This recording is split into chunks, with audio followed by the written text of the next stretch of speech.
Welcome back to Sip the Tally Films. I'm your host, Coach Evans. And when former All-Pro and Super Bowl winning safety Ed Reed speaks, most people listen, unless you're a certain college. But that's neither here nor there. But he had a lot to say here recently about the struggles of quarterback play, especially of Lamar Jackson, and he threw out some other quarterback names there as well. And it kind of came off as like a rant, so to speak. But let's get into what Ed Reed had to say over this Super Bowl media cycle where, celebrities, NFL celebrities, they kind of bounce from radio platform to radio platform and give their opinions on different things and promote different things they got going on. Well, this one comes from Mad Dog on Sirius XM Radio. So let's get into what Ed Reed had to say. Welcome back to the channel. I'm your host, Coach Evans. On two. Ready? Go!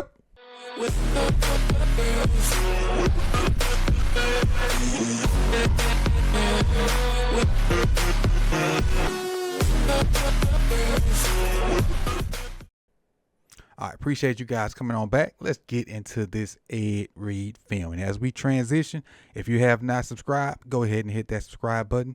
Hit that bell so you can be notified when the rest of these videos drop. And let's dive into Ed Reed. See what he had to say, and then we'll react to it going forward. Lamar and the Ravens getting over the hump. Yeah. How do they do it? Just keep fighting. Just keep grinding. It happens. It's football. Like, it's about learning. You know what I'm saying? You make a mistake, you lose a game. Ain't nothing you can do. Control what you can control. We lost the game against Buffalo. They were motivated because of what I said. Before we get into the motivation and stuff about it, learning. That's a key. You take your losses and you make them lessons. You try to keep don't let mistakes pile up. Don't let one mistake turn into two. Don't let two turn into four. You take your individual losses and turn them into lessons. And I wholeheartedly believe that our team does that. Now, at some point, we got to stop having these losses because, you done had enough lessons. And these losses need to turn into W's. But I understand where he's coming from, where you say keep going, keep chopping wood, keep going at it. Because we are so close. So close. We're right on the verge. And the thing is, the team, we have the players. We just need a player or two to go our way. A bouncer or two to go our way. Or a call or two to go our way. And we right there in the mix with the upper echelon. Well, we are part of the upper echelon of the NFL. It's the Chiefs. Then it's the top 3 or 4 teams, maybe 5. Then it's everybody else. And we're part of that 3 or 4 teams. So let's keep on with what Ed Reed got to say. We lost the game against Buffalo. They were motivated because of what I said. I don't play the game. Like, you get motivated. Like, I know we use these type of things, but, we get motivated by certain things, but you still got to go play the game. You still have to go play next week. They had to go play Kansas City, and then they lost because you focusing on the wrong stuff. Like, you're using the wrong motivation. What are you going to do the next week? First of all, why do you care what Ed Reed got to say? Ed ain't strapping on the pads no more. So whatever he has to say as a player to you should be irrelevant. Like he said, you focusing on the wrong things. And so, yeah, you might have used that to beat Baltimore. But that ain't the end goal. The end goal is the game today. And where you at? Like the Homer Simpson meme. You right here on the couch with us, buddy. Right here on the couch with us. Because I saw that. I'm like, I love Buffalo. I coached in Buffalo. I actually been saying the same things about these teams, like even about our team, in Baltimore. Like, we took the hits that they didn't take in that game. Buffalo quarterback didn't take the hits that Lamar did. Exactly. The definitely the play out of bounds, which I felt like probably should have been a horse collar. Right. Those hits affect our quarterback. You're right. It affect how you throw the ball. People won't say that stuff. People don't hear it. Go back and watch the game. Lamar take hits, it gonna affect your throw. I don't care who you are. Exactly, 100%. The more you get nicked up and hit and whatever, it affects you. And like it came out, I think it came out this season that he was nicked up the last AFC Championship game, the one where we wanted him to run much and he didn't. It came out that his legs, something was wrong with his legs. We still don't know what it is, but it was said like, hey, my legs wasn't what they were. That's why he didn't run as much as we thought he should have. Randall Cunningham is out of the league because of injuries. Steve Young, injuries. Peyton Manning, injuries. You take hits, you're going to be a quarterback that throw interceptions and turn the ball. You got to build your team from inside out. You got to. Two main important parts of the offense. Offensive line, then your quarterback. And you can get the other stuff. Then your defensive line. You can find the other stuff, but good O-line, good D-line, good quarterback, that's the basis of your team. Ball over.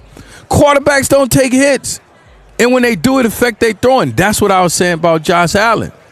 When he's taking hits, he's been trash. He didn't take many hits, but they didn't put him in position to make mistakes. Nobody talks about that. Nobody says that. Oh, he's MVP. He's MVP going to mess it up. No, a quarterback is going to perform. Now, part of the reason why Josh won MVP, and a lot of people don't want to say it like Ed talking about, he didn't take hits. Yeah, he might not have the skill guys that everybody knows, but his O-line is top tier.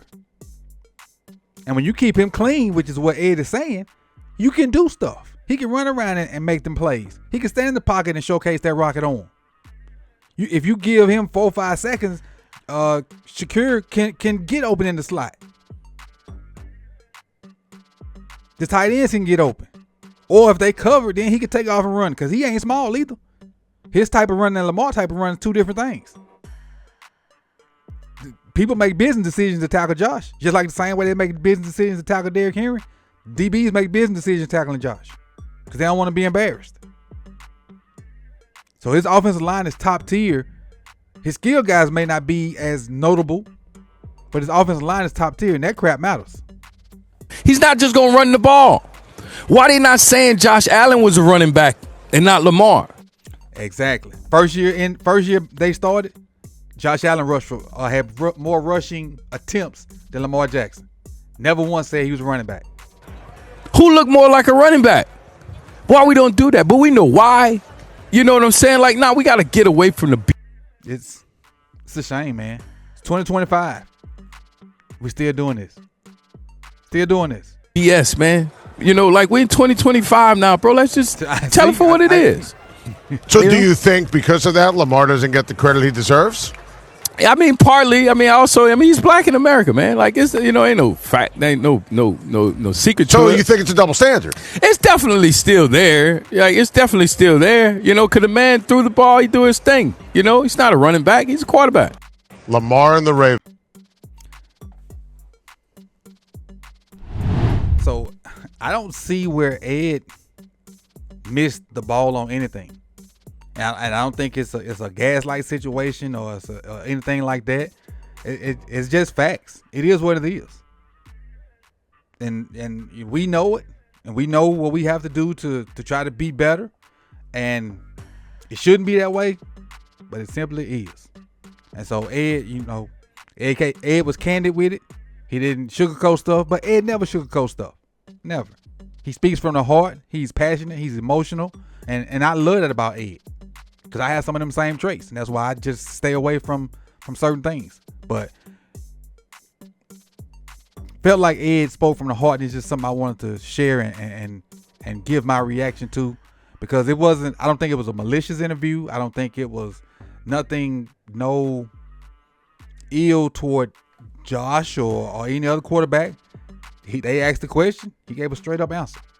And I love it. I don't see no lies told by Ed. So, hey, that's what I got for y'all today, man. Enjoy your Super Bowl Sunday. If you feel like kicking it with me, come on back and kick it with me for the Super Bowl. We're going to check them out and see what the Eagles and the Chiefs do and have a little fun with it, man. So, see y'all soon. Peace and love. Like, comment, subscribe, share. Be back soon.